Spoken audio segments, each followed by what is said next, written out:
Hello and welcome back to Friday Vinyl Club. This is our Tonearm episode, an occasional spin-off where we catch up on what's been happening in our world. I'm Jamie, and joining me again is my wonderful co-host, my beautiful wife, Emma. Welcome back, Em. Hi, everybody. It's great to be back. Our first Tonearm episode went down really, really well. So let's rewind.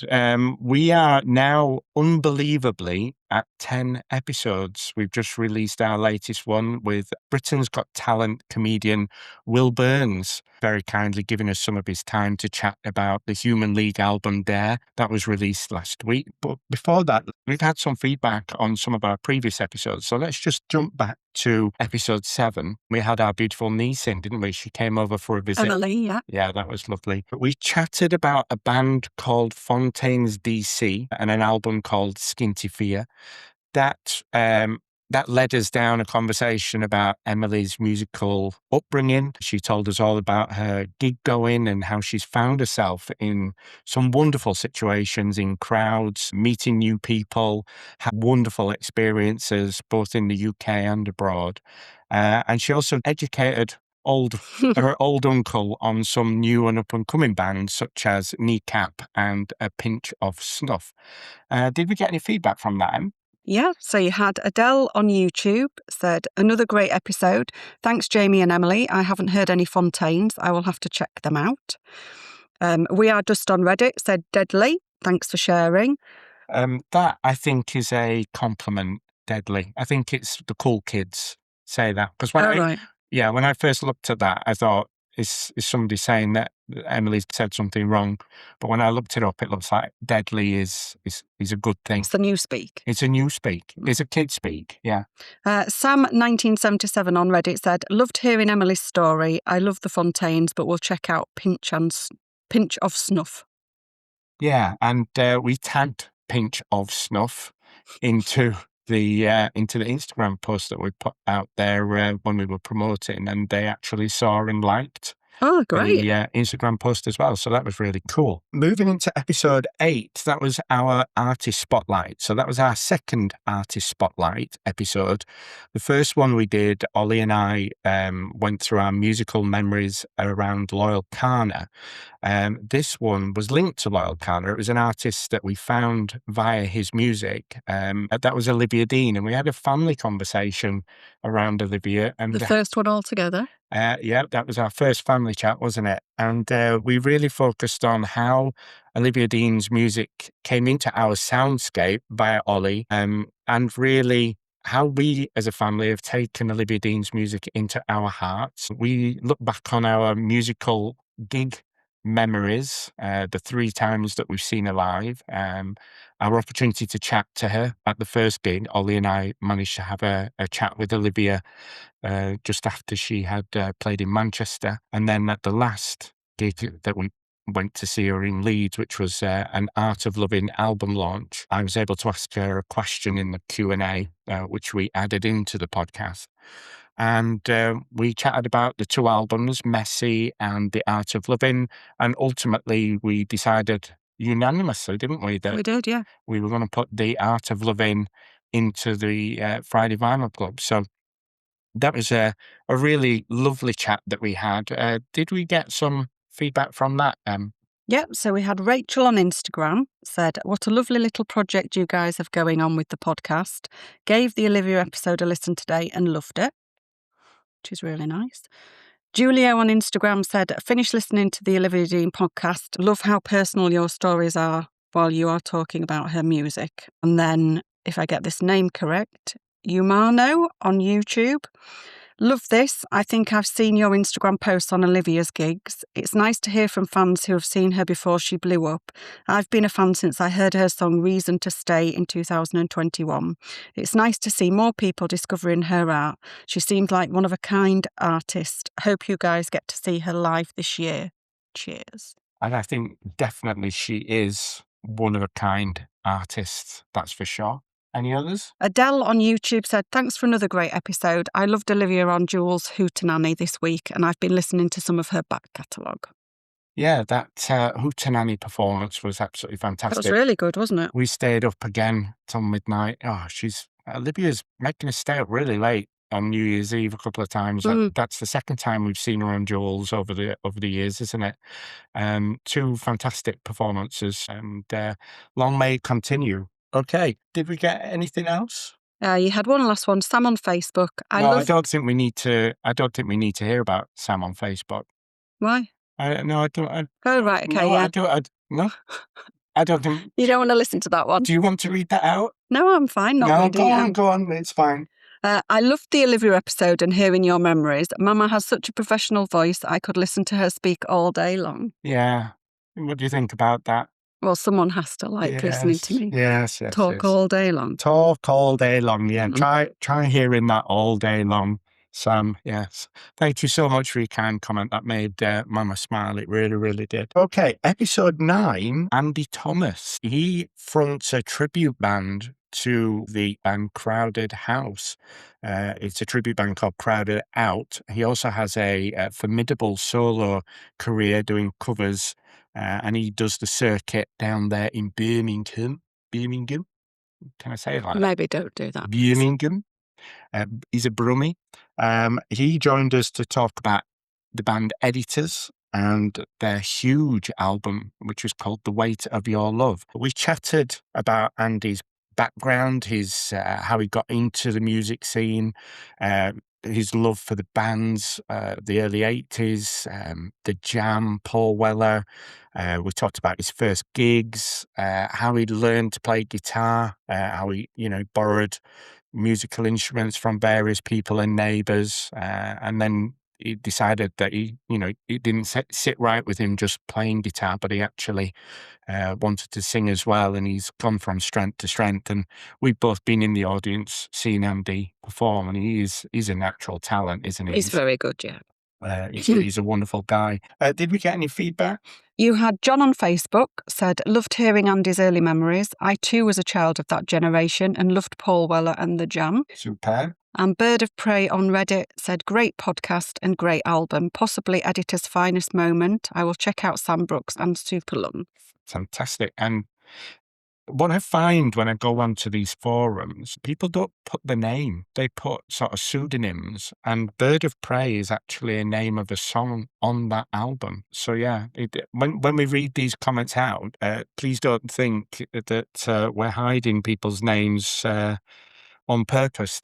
These are their stage names on the internet. A lot of people don't want to choose their names on social media though, do they? Yeah, no, this is true. But one person who did to put his name on social media and out there, as I said earlier, is Will Burns. So you had to listen to Will Burns' episode recently, haven't you? What was your thoughts on how Will came across chatting about the Human League Dare? We haven't obviously got any feedback from that yet because it's just gone up now, but what were your initial thoughts on it? It was a very good conversation that you had.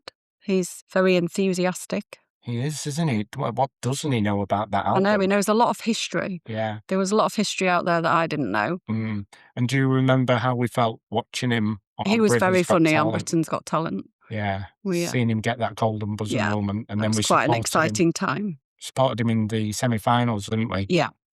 Yeah, well, that was absolutely fantastic. All right, perfect. Well, that brings us on to the next section of the Tonearm, which is our What's Spinning. That brings us into Gigs and Final Find. We've been busy with a few things, haven't we? You had an adventure just before Christmas. I did, didn't I? Would you like to tell us more? I managed to escape. While you were busy doing all the last-minute Christmas stress things, I managed to get out of the house on the train, started up in Edinburgh to see Amitri play at the Usher Hall, which is an incredible venue, I have to say. I think I've only been there a couple of times, but every time I walk into that room, I just forget how much history there must be there. It is a strange venue for the band, as in you're going to see pretty much a rock band, and it is a seated venue. So you end up in you either end up between one of two crowds. You either end up with their enthusiastic crowd that want to stand all night. So as soon as a band come on, they're up and they're with the band and the energy's flowing, or you end up in a crowd that is caught between the two. So they can't decide whether they're up, but lots of people want to sit down. And on that particular night, it was the second where the band were playing their hearts out, rocking away on stage, and people were kind of not quite sure whether to sit, stand. So for the main part, a lot of people just ended up sitting down, which was It's strange. surprising how many people do just want to sit at a gig. Yeah. Because Well, we've been to quite a few of them where people are just sat, and standing. everybody enjoys music in a different way. Very I've much. learned that over the years. I remember, my first gigs, I could never understand at a seated gig why people wanted to just sit down. But I do, I've got a much better appreciation of the various reasons why people enjoy music in different ways. But yeah, that was Edinburgh. And at the end of Edinburgh, around about midnight, I had to get a train from Edinburgh to Glasgow. And then the second gig was at the legendary Barrowlands venue. You've been there a few times. I have now, yeah. I really wish I'd been there a lot sooner. Amitri have played there so many times over the years. It's iconic. If you don't know the Barrowlands, it's on the far side of Glasgow. It's got this big wording on the front. It says the Barrowlands, and it all lights up in different neon colours. And then you walk up these stairs into the stage area, and it is just a wonderful room. It really, really is. It's spine tingling when you get in there. And then the band came on, and it was a very different feel to the night before. So as good as they were on the Monday night, on the Tuesday night, the energy levels of the crowd lifted the band, and the band were on fire. Absolutely amazing. 2 wonderful nights for 2 very, very different reasons. Managed to see a lot of friends, a lot of familiar faces. Big shout out to my friend Melissa, who really keeps an eye on me from a health perspective when I'm around gigs nowadays. But yeah, it was absolutely fantastic, and I really wish you'd have been with me, but unfortunately you were predisposed, making sure Christmas was ready. So Predisposed, making sure Christmas was going to happen. Um, But Melissa gave us the confidence to let you achieve the gig on your own. yeah, and you were busy packing as well, because in between Christmas and New Year we went to London, didn't we? We did go to London. Very, very nice trip. We went down there. And we, while we were down in London, yeah, we saw a couple of shows, didn't we? We saw the Sleeping Beauty pantomime. They're so funny. Yeah, Julian Clary. I don't know how Julian Clary It's gets away basically with the it. Julian Clary show. It's basically smut. Yeah, basically what it is. it's. I mean, the children don't get it, but yeah, they are very funny for adults. Yeah, yeah. Although some of the adults near us didn't seem to get some. But of it the had jokes as Catherine well. Tate in as well this year, didn't it? Yeah, And it always has Nigel Havers in. that was really good. We saw Starlight Express as well. We went all the An way up to amazing Wembley. show. Yeah, that was fantastic. But the standout for me, and the bit we're going to talk about now, was the Live Aid musical that we saw down there on Shaftesbury Avenue. I didn't know what to expect for Live Aid. So obviously we know the story, and we were talking about it as we were waiting for the show to start, and at the interval as well.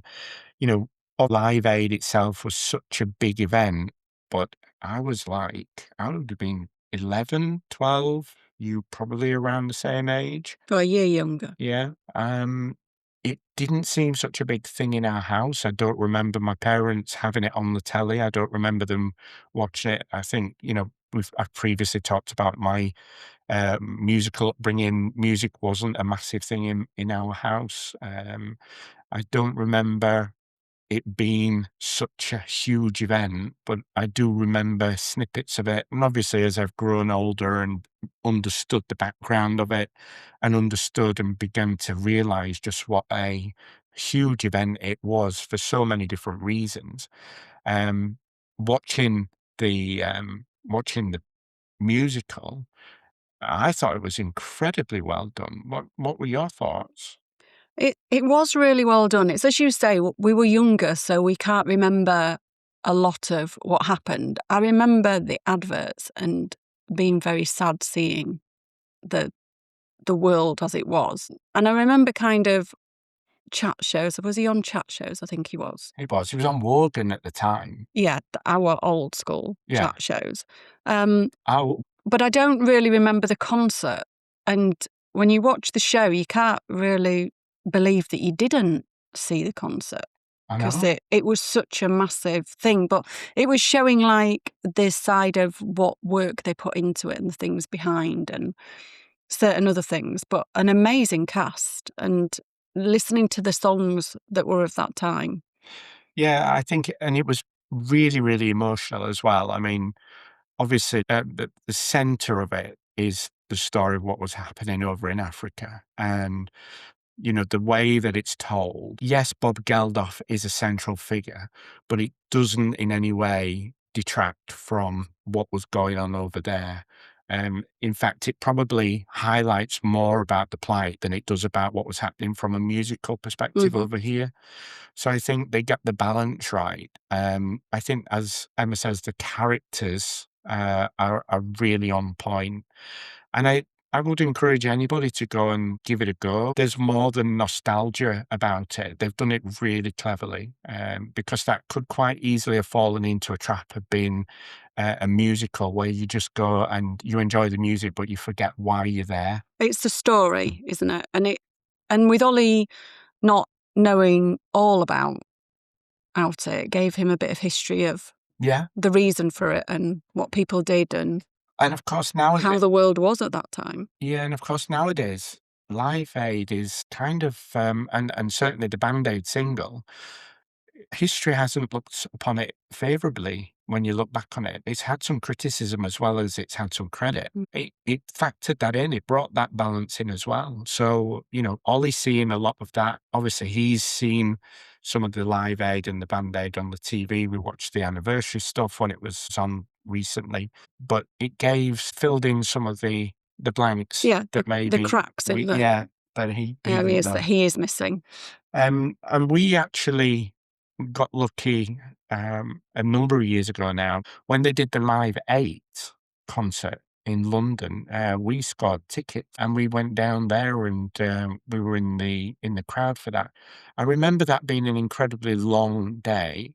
I remember it being a really weird experience being in the crowd. So I would love to meet somebody who was in both crowds to be able to compare what was it like being at Live Aid versus our experience being in Live 8. There was quite a long turnaround between people, wasn't there? Yeah, There seemed to be quite a few gaps of... and it overran. So there was long gaps in between artists where nobody was giving you any information. Nobody was talking to you in any way, shape or form.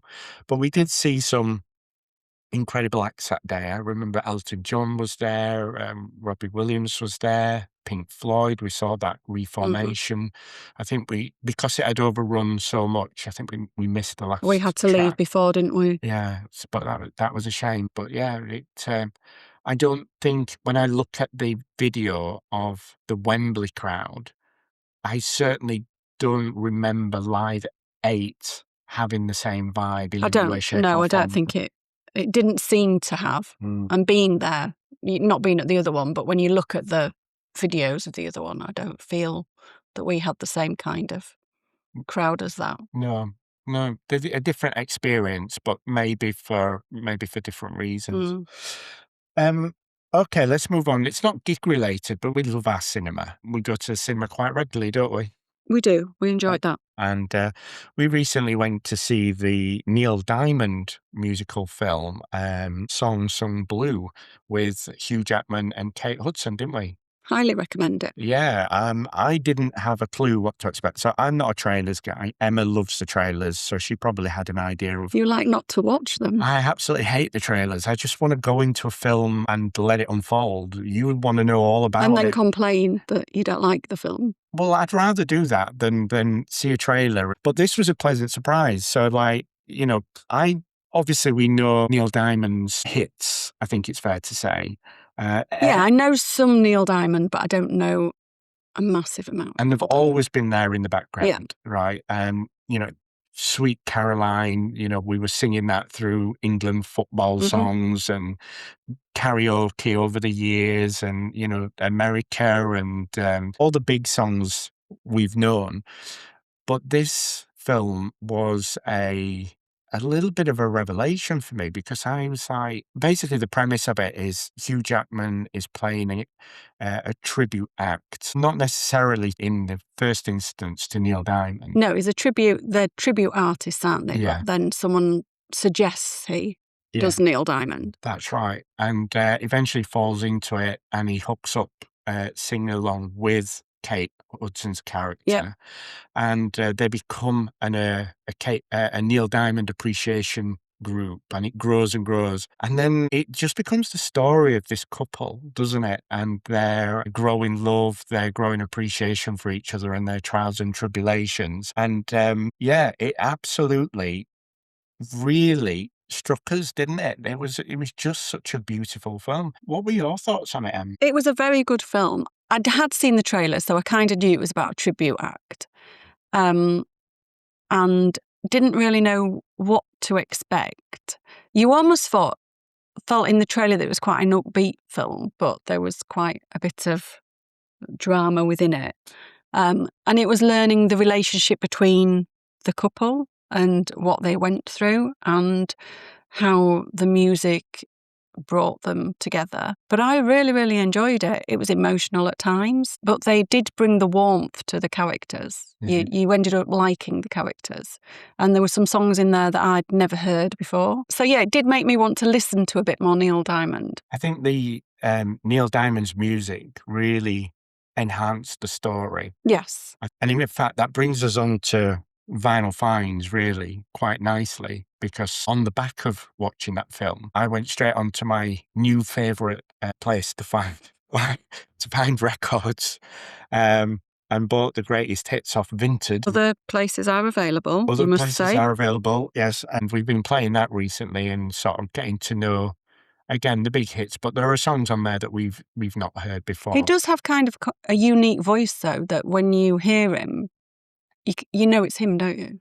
Well, if you heard him on the radio, I think you'd know it was him. I was really surprised. I came back from the football yesterday, and you've playlisted him already on Spotify as well. So, I walked into the house and you're listening to Neil Diamond, which poor Olivia Dean's been kicked off the playlist. No, I think it was just a bit upbeat. Yeah. So that's on our Vinyl Finds. So if anyone gets the chance to see that film, we would highly recommend it. Yes. And if anybody is in any doubt about picking up a £5 Neil Diamond greatest hits record, pick that up as well. Yeah. So talking of Vinyl Finds, we received a package, didn't we, from New Zealand? A very well wrapped package. Yes, and it had a few items in it. We were very, very lucky. We got our signed vinyl from Lucky Holt, the school teacher over there in Hamilton East, with the Split Ends Mental Notes tribute project. An absolutely gorgeous blue vinyl that made its way over, signed by the kids, signed by Split Ends band member Mike Chun, and also Lucky signed it on the front for us, didn't he? I know. I wonder if the children ever thought they'd be signing their own vinyl. Oh, got no idea, but that was a beautiful moment. Also in the package there was some signed prints, which was really, really nice. We're going to get ours framed. Do you know, sometimes it's just the small and nice little touches that really take my breath away. There was a little card in there that just said thank you for the support, and it was signed by all of the school kids in the class to us, which I just thought was such a beautiful touch from Lucky.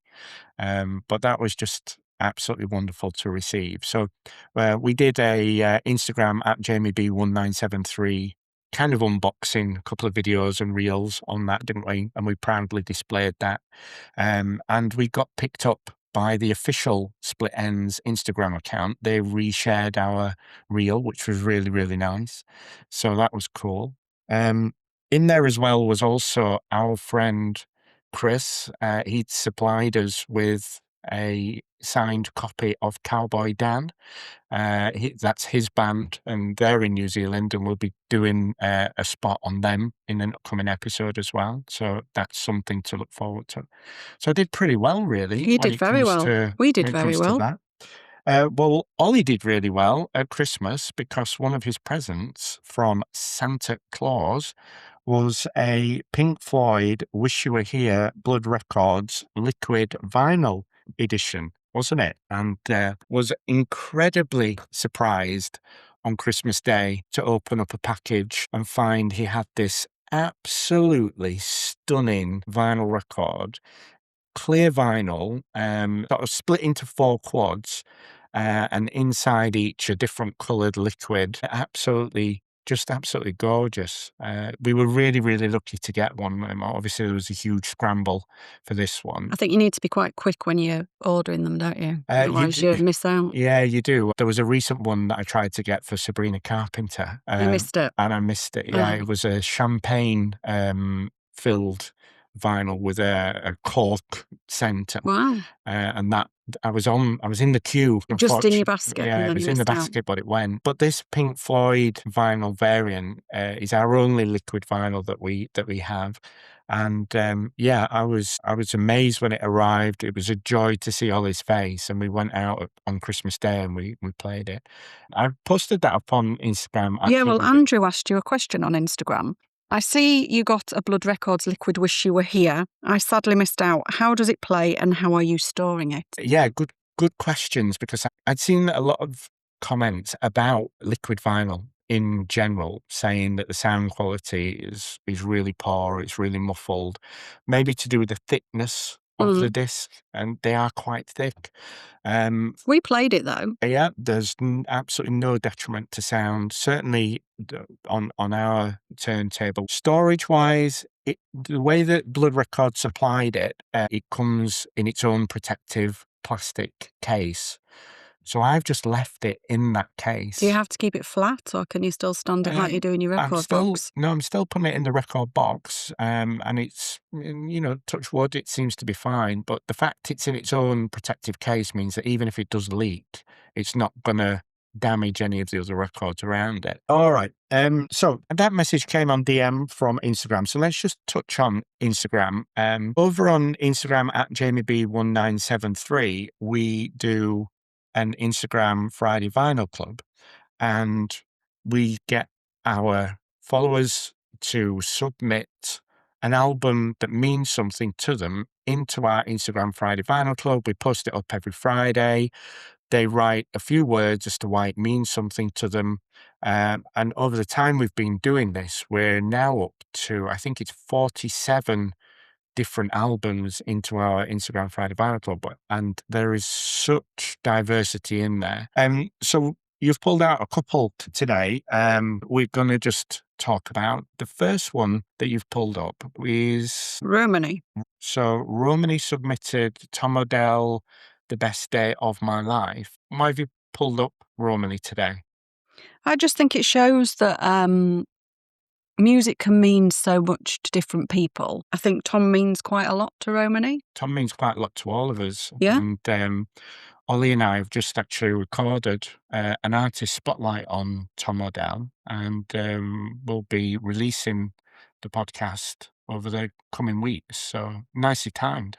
Very nicely timed. So what did Romany say about The Best Day of My Life? Yeah, I'll read some of it. So Tom's music has been a lifeline. His voice carries a comfort that feels like home, and every time I hear him sing, it truly does feel like the best day of my life. He has this ability to pour vulnerability and so much emotion into his lyrics. Every performance of his leaves me speechless. And then she says that through his songs, I've made some of the closest friendships I've had today, and existing relationships have only grown stronger because we share the bond of loving his music. One lyric in particular, the final line from the title track, "Last night all I wanted to do was die. Right now I'm just happy to be alive." This resonates with me on such a personal level. Having experienced my own battles and struggles, that line feels like it was written for people like me, and it highlights Tom's bravery in addressing raw, real emotions through his art. The love I have have for Tom Odell and his music is something that words can barely contain. He's changed my life, helped me through the darkest times, and reminded me, through every note, every lyric, every word he speaks, that there's still beauty in life to hold on to. Owning this vinyl is like holding a piece of hope, and that's why it means so much to me. Beautiful and emotional words as well. Thank you, Romany. Actually, thinking about it, I don't think Ollie and I's artist spotlight was as articulate as that. We've gone through our memories following Tom for the last 12 years.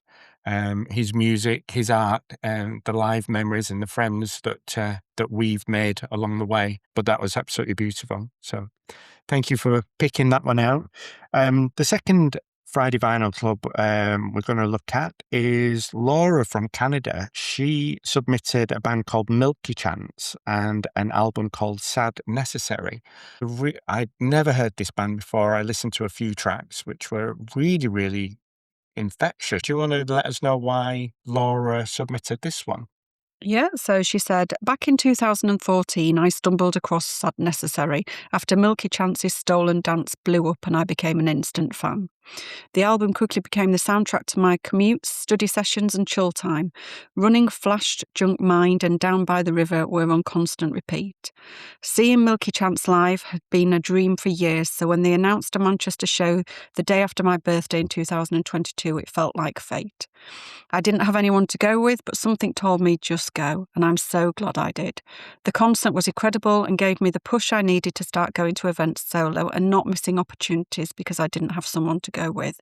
I have, of course, selected Stolen Chance for this post. I hope you enjoy. Fantastic. And we certainly did enjoy. Thank you, Laura, for submitting that. And there's a great message there. I saw something on Instagram recently around somebody who was trying to encourage people to go solo so that they don't miss out on those experiences, and really echoing what Laura is saying there. And often there's enough people around that when you're in a crowd, people will speak to each other because music tends to bring people together, and they've gone there because they also like the same music that you're listening to. From the very start, you've got something in common. And, That's right. you know, we've made so many friends through music and the music that we like. So we would encourage anybody to take that chance. If anybody's thinking they want to go see somebody, but they don't want to go because they're just a little bit afraid because they've got nobody to go with, then, you know, just encourage somebody to take that The likelihood chance. is you'll meet someone in the queue, and by the time you get in there, Yeah, absolutely. All right, that brings us on to our Friday recommendation. So this is where we recommend a listening. Now, why have you been listening to Taylor Swift? What's going on? Are you having a midlife crisis? maybe I am. I watched something on Disney Plus. A lot of things on Disney Plus, because this turned out to be a series on Disney Plus. Well, it was about her Eras tour. Yeah, it and went it was on like and on and on and on. behind the scenes. And yeah, just listening to some of the music, I kind of quite liked it and thought I'd give it a go. Are you a Swiftie? I think I could be. Could you I be think a Swiftie? I think I feel I missed out on the tour now. Well, I wasn't paying those ticket prices. I know you weren't. But I would do a TikTok if you would like to commit now on You the would Friday do many Vinyl a Club. TikTok, but no, thank you very much. You want to do the Ophelia No, TikTok? that's okay. We could thank do you. the land and the sea. Could and we? We Oh, could. so good. Yeah, well, you wouldn't do the Sabrina Carpenter one for me either when I So- wanted to be the man-child.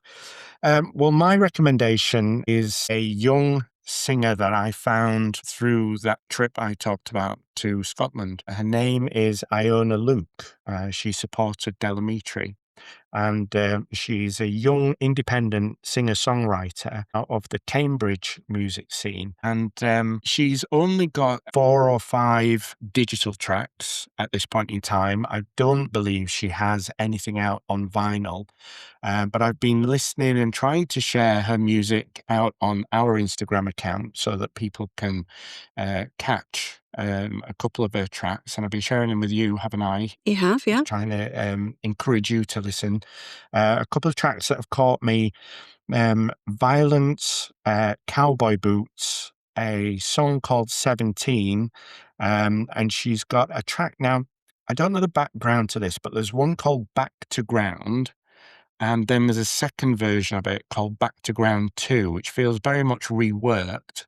I do prefer the second version. to the first. Maybe it's a little bit more cinematic. And she just released a new single, which came out last week, which is called Voices on the TV. And I just shared that on our Instagram account as well. She's got a lot of praise in the industry when I did a quick Google search on her. From what I read, well-known people such as Lana Del Rey have heard her sing and have been quite impressed with it. So I think she did a cover of a Lana Del Rey song and put it up on the socials, and Lana shared it. I think that's the story. So do you think she'll only get bigger from now? I'm hoping so. I think she's got an authenticity about her, and she seems to be quite natural.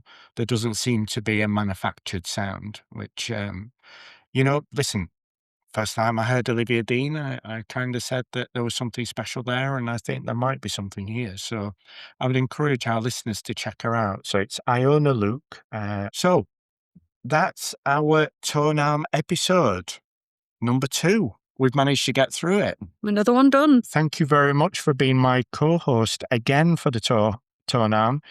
To our listeners, you can find a few of the tracks we talked about on our companion playlist, the Friday Vinyl Club Spotify playlist. The link is in the notes.